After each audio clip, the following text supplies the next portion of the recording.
Hoje a gente vai mergulhar no momento fascinante da história brasileira, o momento em que a nação, recém-nascida, precisou criar sua própria mitologia, seus próprios heróis. Pois é, essa foi a grande questão que o Brasil do século XIX precisou encarar. E a gente vai ver exatamente como essa resposta foi construída. E a resposta, olha só, não veio de reis ou cavaleiros medievais como na Europa. Veio daqui mesmo, do coração da nossa terra. A solução foi a figura do indígena. Ele foi transformado assim de habitante original a grande símbolo nacional.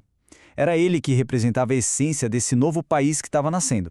Mas para a gente entender por que justo o indígena, a gente precisa dar um passo para trás, voltar lá para o comecinho do Império, para uma verdadeira crise de identidade que o Brasil vivia.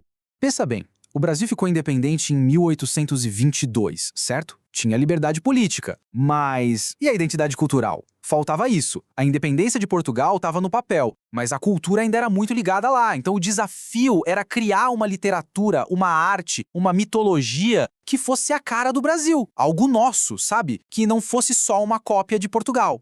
E foi aí que o Brasil teve que ser criativo. Porque, olha só, o romantismo na Europa olhava para os cavaleiros da Idade Média, né? Aquela coisa toda. Só que o Brasil não tinha Idade Média. E aí?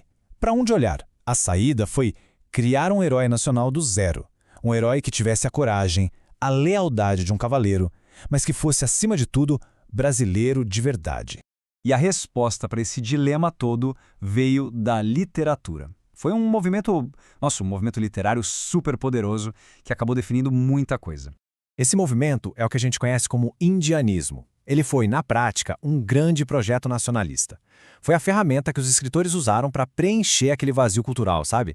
E fizeram isso colocando o indígena num pedestal como verdadeiro herói do Brasil. E, poxa, a figura do indígena se encaixava como uma luva nesse papel. Por quê? Porque ele representava tudo aquilo que se queria valorizar.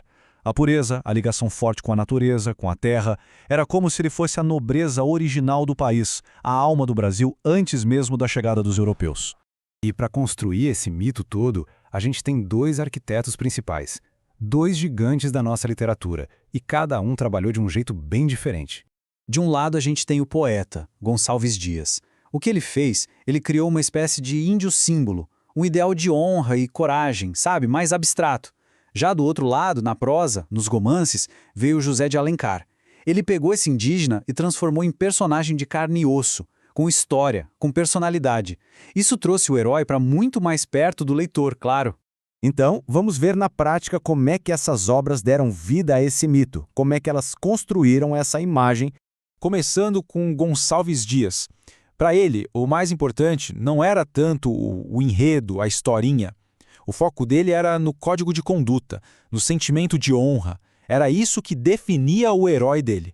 E tem uma citação do poema mais famoso dele, o Ijuca Pirama, que é de arrepiar. Imagina a cena, um jovem guerreiro tupi é capturado e ele chora pedindo para viver. Mas calma, não é por covardia, é porque ele precisava cuidar do pai, que era cego.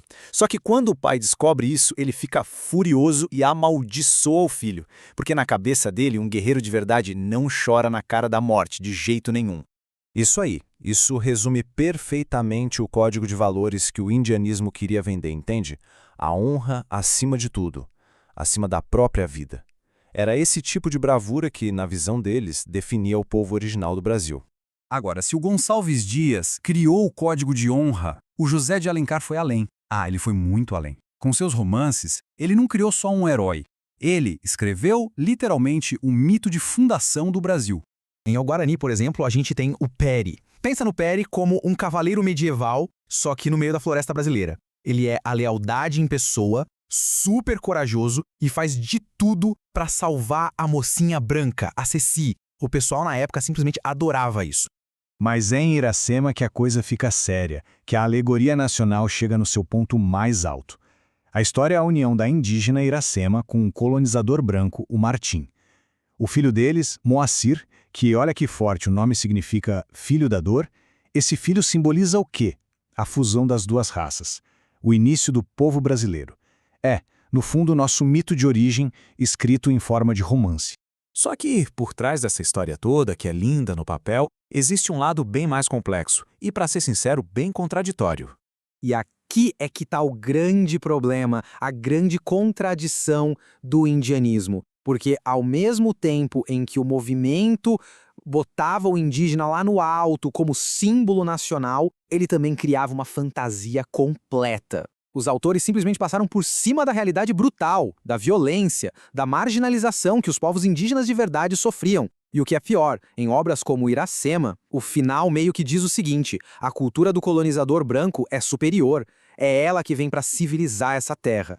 Então, resumindo a ópera, o indianismo construiu um herói de livro, um mito que servia muito bem aos interesses de uma nação nova. Mas esse herói, ele tinha pouquíssima ou nenhuma ligação com a vida real, com o sofrimento das pessoas que ele dizia representar. E tudo isso deixa a gente com uma pergunta no ar para pensar mesmo. Será que a criação de um mito nacional, ainda que seja baseado numa mentira bonita que apaga a realidade, será que isso é um passo necessário para formar um país? É uma pergunta que, olha, continua muito atual.